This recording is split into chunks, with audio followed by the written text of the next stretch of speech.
narrow gauge railway is a wonderful place. Engines heave, engines haul, and even help out with special jobs. One morning, the narrow gauge engines were waiting anxiously at the yards for Skarloey. Percy, Toby, Spencer, and Stanley were there too. They were all waiting anxiously for Skarloey. He had puffed into the station yard with someone important inside.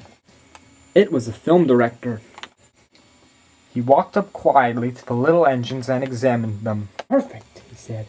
It's the perfect engines for the perfect filming sets. Filming sets? Whispered I.O. Hugh to Duke. What's that? Filming sets, whispered Duke back. It's something you use to make a movie. Yes, well, this is a good film set. I need to speak with the owner of this narrow gauge railway. In the nick of time, the fin controller came by. He told the little engines to get straight to work.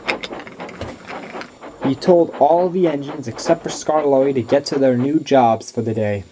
Skarloey looked with anxiety when he saw the fin controller talking to the film director.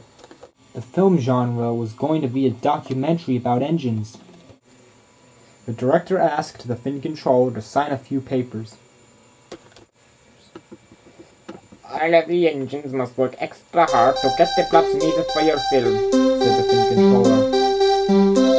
Skarloey didn't feel comfortable being in a movie. He knew he would mess up the film anyway, so he was not qualified for an engine actor himself.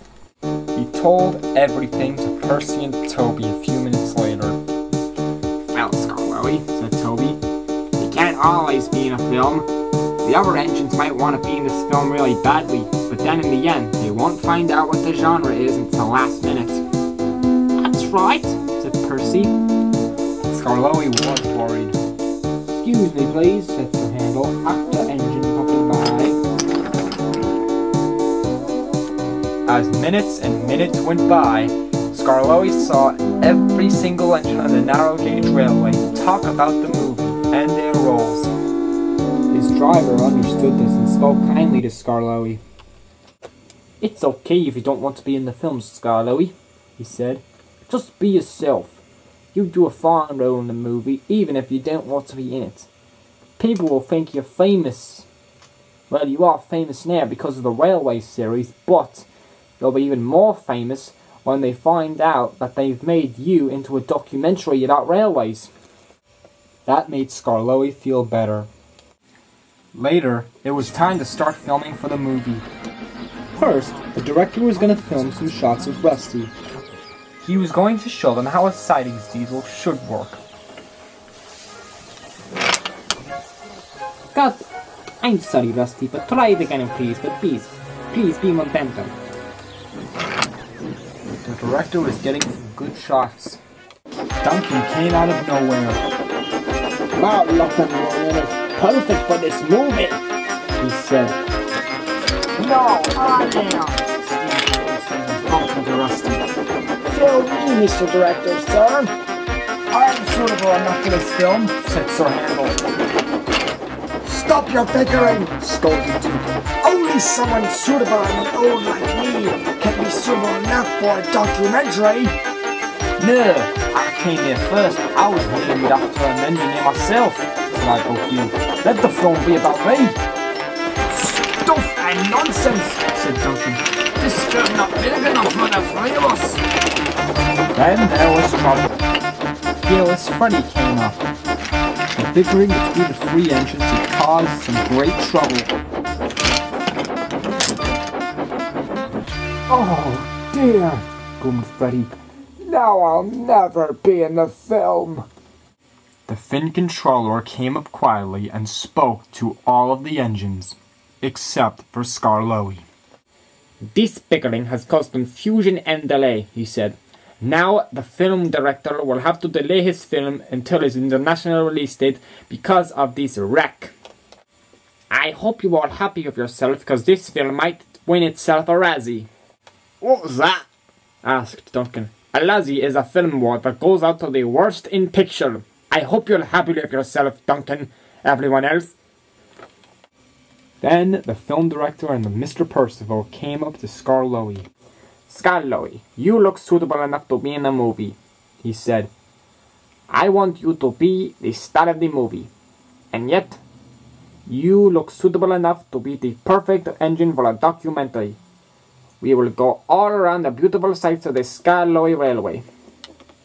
Skarloey was pleased. He had never been in a film before and was happiest of all. Get us a carriage, Skarloey, and as for the rest of you, I want these mess cleaned up by tea time, said Mr. Percival sternly. Yes, sir, said all the engines.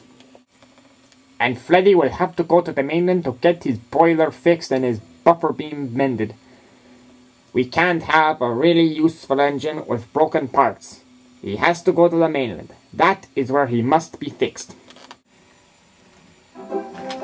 Skarloey showed the director many beautiful sights. The lakeside station, the lakeside bridge and mountains, and even the most beautiful hill nearby the rails. The director had a lovely time. That evening, everyone came to say goodbye to Freddy. I thought he was also going to the mainland. He was going to visit one of the railways in Wales. Cheers, mates, he said happily, and steamed away. A few minutes later, Skarloey's driver came out of Skarloey's cab to see the engines. You all may not be stars of the film done today with Skarloey, he said, but you were also the stars of my movie. What do you mean? Asked Rheneas. Well, I had my video camera today, and I filmed some scenes of you and made them into a collage. Let me show you, because you are the stars of my movie. Skarloey's driver put the film he had shot today in a projector. Then the engines saw the footage that was in the film. They were amazed.